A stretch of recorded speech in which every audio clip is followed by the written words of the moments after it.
India has seen a huge boom in cryptocurrency trading since the start of the pandemic, even though authorities in Asia's third largest economy have for years expressed concerns about digital currencies, and even flirted with banning them. Since it's one of the hottest internet markets in the world, with 750 million users, and hundreds of millions more yet to come online for the first time.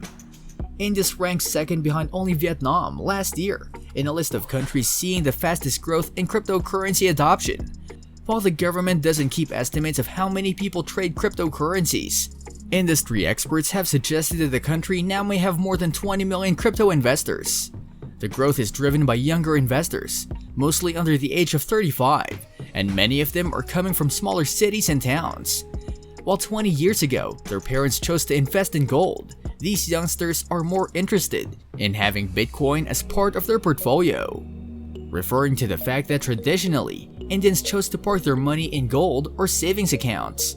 Buying gold is both an investment and a cultural habit in India, which is one of the largest markets for the precious metal. They're also considered auspicious by Hindus and Jains, and plays a fundamental role in many religious ceremonies. Mumbai-based CoinTCX became India's first crypto unicorn last year, achieving a valuation of $1.1 billion after raising money from investors such as Coinbase Ventures and B Capital Group. The company says 70% of its 10 million users are between the age of 18 and 34. Data shared by rival firm WazirX tell a similar story. WazirX also has over 10 million users and called 2021 a phenomenal year for crypto trading in India. The company was acquired by Binance, one of the world's biggest cryptocurrency exchanges, in 2019. Over 65% of its users are under the age of 35, according to a recent company report, and it has seen a 700% increase in the number of participants from smaller cities like Guwahati, thereby signaling the growing interest from rural and semi-urban areas. In November, Bitcoin was trading at a record high of $68,990, but it has since fallen to around $43,000. In addition to Bitcoin, meme currencies such as Dogecoin and Shiba Inu are also popular among Indians. Apart from investors from smaller towns, both companies saw an increase of more than 1,000% in the number of women users on their platforms, albeit on a small base. The excitement over crypto is rising in India despite the country's on-again, off-again relationship with digital currencies. The central bank has long expressed concerns that cryptocurrencies can be used for money laundering and to finance terrorism. A cryptically worded proposal posted on the Indian Parliament website last year even suggested that the government was exploring plans to prohibit all private cryptocurrencies in India. This year, however, started on a more cheerful note for enthusiasts.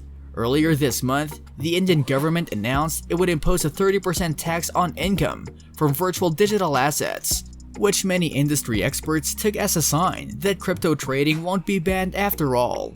The government also said it would launch a digital rupee in the coming months. Taxation on the virtual digital assets, or crypto, is a step in the right direction. It gives much needed clarity and confidence to the industry. In the past, Indian exchanges have struggled to hire and retain experienced people due to the lack of clear regulations. But the Indian government soon put a damper on the mood by clarifying that the cryptocurrencies are not yet legal in the country.